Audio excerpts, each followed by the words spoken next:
மகனே, நீ செய்த பாவம் நான் மட்டும் பார்த்தா போதும்.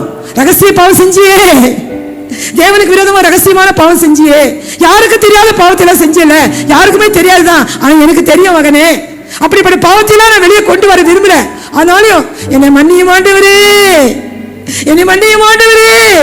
கல்வாரியில சிந்தின ரத்தத்தினால கழுவுன்னு சொல்லி ஜெபிச்சல்ல, அன்னைக்கே உன் பாவத்தெல்லாம் மன்னிச்சுட்டப்பா.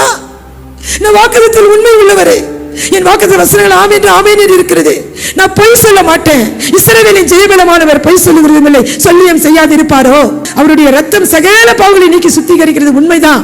அதுக்கு சாட்சியாக தான் உன் பாவத்தெல்லாம் கொண்டு போயிட்டு நான் கடல் ஆழத்துல போட்ட மகனே, மறுபடியும் அதே பாவத்தை செஞ்சு செஞ்சு என்னை சிலுவையில் அறியாதப்பான்னு சொல்லிதான் இப்பொழுது கூட உங்க மத்தியில் அவர் இறங்கி வந்திருக்கிறாரு கண்களை மூடி.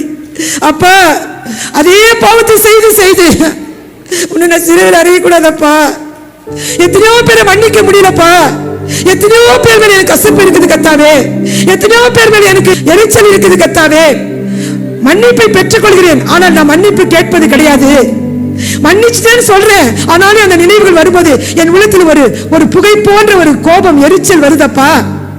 யோசேப்பை போல எனக்கு ஒரு இருதயத்தை தாருங்கப்பா. நான் கடந்து போகும்போது, நான் நடந்து போகும்போது அநேகர் யோசேப்பை என் வாழ்க்கையில பார்க்கணும்பா, இயேசுவை என் வாழ்க்கையில பார்க்கணும்பா. அதுக்காக தான் இப்ப நான் ஜெபிச்சுட்டு இருக்கிறேன்.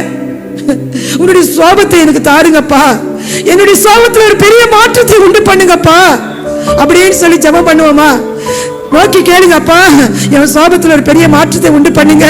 கட்டி மறைகிறது உண்மைதான், ஜுரம் நீங்கிறது உண்மைதான், ஆஸ்மாவிலிருந்து விடுதலை கொடுப்பது உண்மைதான், கேன்சர் வியாதி தேவன் சுகத்தை கொடுப்பது உண்மைதான். கோபம் என்கிறதான அந்த கட்டி, எரிச்சல் என்கிறதான அந்த கட்டி, பிரியமானவர்களே, மன்னிக்காத அந்த சுவாபம் என்கிறதான அந்த ஒரு கேன்சர் வியாதினால எத்தனை நாளைக்கு நீ கஷ்டப்படுவ?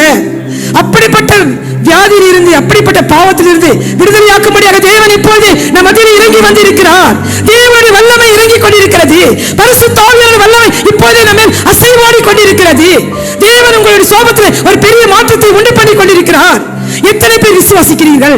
எத்தனை பேர் அந்த வாஞ்சை இருக்கிறது? ஐயோ, எனக்கு சுவாபத்தில் பெரிய மாற்றம் வேண்டும், என்னை பார்க்கிறவர்கள் யோசேப்பை பார்க்க வேண்டும், என்னை பார்க்கிறவர்கள் இயேசுவை பார்க்க வேண்டும். அப்பா, என்னுடைய சுவாபத்தில் ஒரு பெரிய மாற்றத்தை உண்டு பண்ணுங்க.